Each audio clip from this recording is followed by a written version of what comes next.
Hey everybody, it's Roger from Gizmo's Retrocade.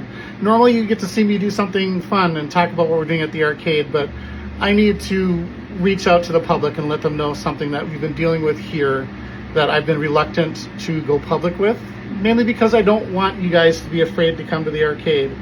But I've had so many community members come to me and say, you need to talk about what's happening. So I'm going to do that. So please bear with me. I'm going to read a statement that kind of covers what we've been dealing with. And I just want to get my facts straight. I don't want to be emotional, but I need you guys to hear what's going on and ask for your help. To our community, I'm reaching out to ask for your awareness and support as we face an ongoing situation that has left our staff and customers feeling unsafe. Back in July, an individual exposed himself and urinated on the side of our business, in full view of patrons and myself. When asked to stop, he assaulted one of my employees who defended himself with pepper spray. This individual was later arrested.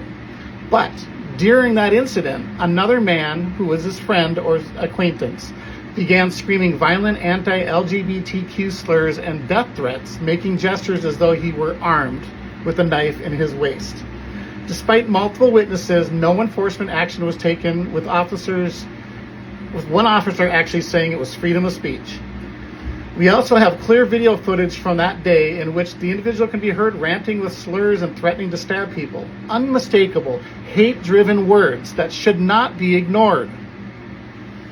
Later that day, the same person returned, again shouting threats. A concerned citizen, fearing for his safety, used pepper spray to protect himself. Incredibly, that citizen and one of my employees were arrested, while the aggressors were not detained, and we weren't even allowed to file a police report that day. They were more focused on the individuals who had maced somebody, and it was justified. Since then, the harassment and death threats have continued. We have been followed, shouted at, and even received threatening phone calls. Today, I got one. Despite repeated reports, police have not taken meaningful action at all to ensure our safety. We have been told that all we can do is trespass people. But at this point, the threats are escalating, and we're now seriously considering closing permanently for the safety of our team and guests. This is a bias-motivated pattern. Under Oregon law, intentionally targeting people with threats of violence because of their sexual orientation or gender identity is a bias crime, a serious criminal offense. Threatening someone with harm, harassment, and related menacing statutes also make death threats by phone or in person are not protected speech. They are crimes. This is not freedom of speech. The state also operates the Oregon Department of Justice Bias Response Hotline, which we have provided documentation to and are seeking legal support for the victims that are my employees and myself.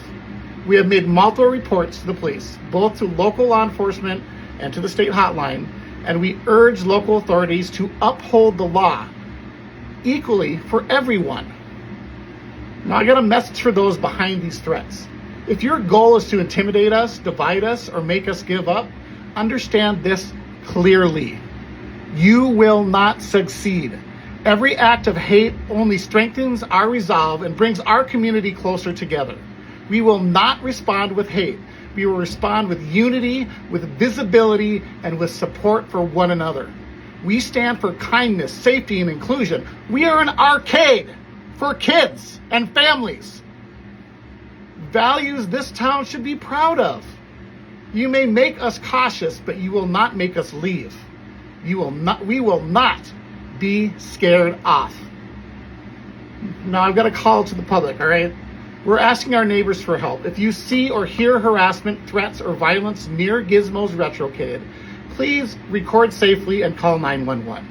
If you've witnessed prior incidents or have footage, please share it with the Astoria Police Department and the Oregon Department of Justice Bias Response Hotline. Speak up. This affects not just one business, but that sense of safety for everyone in downtown Astoria. Look, we love this community, and we want it to be a place where everyone can feel safe, welcomed, and proud. Thank you all who have supported us. Together, we can show that Astoria stands united against hate.